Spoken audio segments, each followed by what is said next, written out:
ಒಂದೇನಂದರೆ ನಾನು ನಿಜವಾಗ್ಲೂ ಯಾಕಂದ್ರೆ ನನಗೆ ಆಮೇಲೆ ಪ್ರತಿಯೊಬ್ಬರು ಯಾಕಂದ್ರೆ ಎಲ್ಲರೂ ನನ್ನ ಸೀನಿಯರ್ಸೇ ಇಲ್ಲಿ. ಸೊ ನಾನು ಅದನ್ನೇ ಹೇಳ್ತಾ ಇದ್ದೆ, ಇಲ್ಲಿ ಏನೇ ಇದ್ರು ಬಂದು ದರ್ಶನ್ ಕೂತ್ಕೊಂಡ್ರೆ ಕೂತ್ಕೋಬೇಕು, ನಿಂತ್ಕೋಬೇಕಂದ್ರೆ ಎಲ್ಲರೂ ದೊಡ್ಡವ್ರೆ. ಈಗ ಬಾಬು ಸರ್ ಆ್ಯಕ್ಚುಲಿ ನಮ್ಮ ತಂದೆ ಜೊತೆಗೆಲ್ಲ ಕೆಲಸ ಮಾಡಿದವರು, ಅವ್ರು ಬೇಕಾದ್ರೆ ಹಂಗೂ ಹೇಳ್ಬೋದು, ನನ್ನ ಎಕ್ಸ್ಪೀರಿಯನ್ಸ್ ಆದಷ್ಟು ನೀನು ವಯಸ್ಸಾಗಿಲ್ಲ ಅಂತಂದ್ರು ಅಲ್ಲಿ B right. So that is a thing. ಯಾಕಂದರೆ ಒಂದಿಂಥ ಟೀಮ್ ಜೊತೆ ಕೆಲಸ ಮಾಡೋದು, ಆಮೇಲೆ ಅಶೋಕ್ ಸರ್ ಆ್ಯಕ್ಚುಲಿ ಕ್ಯಾಮ್ರಾಮನ್ ಆಗಿ, ಸೊ ಒಂದು ದೊಡ್ಡ ಟೀಮ್ ಸೇರಿದ್ದೀವಿ.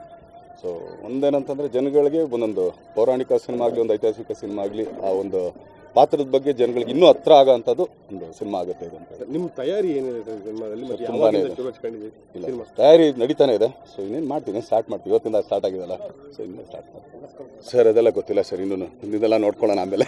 ಇವತ್ತು ಅಫಿಷಿಯಲ್ ನಾವು ಮಾಡಿದ್ವಿ ಸರ್, ಎಲ್ಲ ಹೇಳ್ತೀವಿ.